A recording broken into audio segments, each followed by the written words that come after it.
To catch walleyes consistently, Walleye Seasonal Moves explains how to locate and catch them throughout the changing seasons. It's one of our many installments in our Angling Edge instructional DVD collection, available at anglingedge.com. Despite the popular notion that walleyes live around rocks in deep water, the location of their food dictates where hungry walleyes must feed. In weedy lakes, lush weed growth often attracts bait fish, and the forage fish in turn draw walleyes into the foliage. This is particularly true during the seasonal transition from late spring through early summer, before emerging weed growth reaches maximum height and thickness. Weed edges abound, shallow inside edges, deeper outer edges, and the tops of weeds that don't quite reach the surface. Good fish too, big eyeball. Edges draw active fish and are perfect places to intercept walleyes on a weed and feed foraging binge. And with so many nooks, crannies, and edges to check, trolling crankbaits finds, triggers, and catches weed walleyes. You know, we're just trolling on the outside edge of these weeds, and I seen a couple walleyes real high. There's bait all over the place. Yeah, you know, and these walleyes are in here gobbling them, absolutely gobbling them.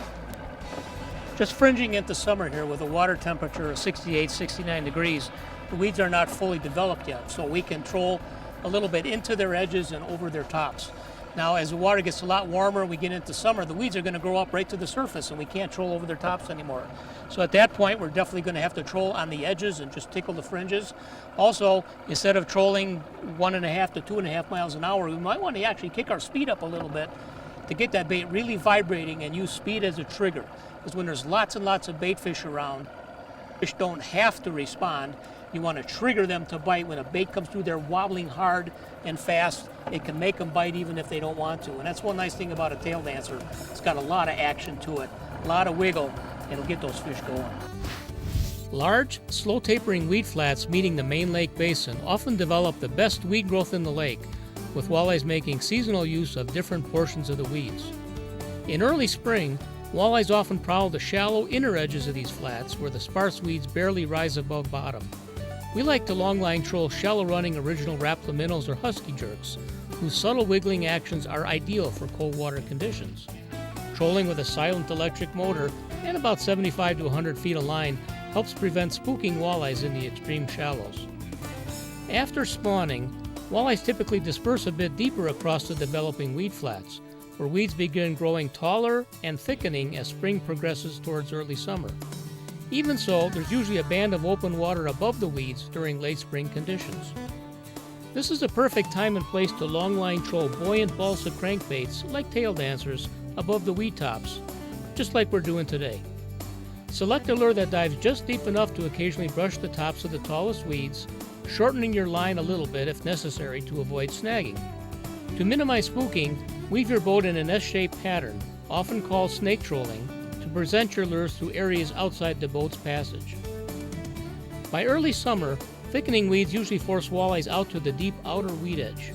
At this point, switch to deeper running lures that dive down near the base of the weeds. Ideally, trolling shorter lines helps present your lures precisely along the edge, following the contour into pockets and corners that attract fish. Oh, look at that one, Dave.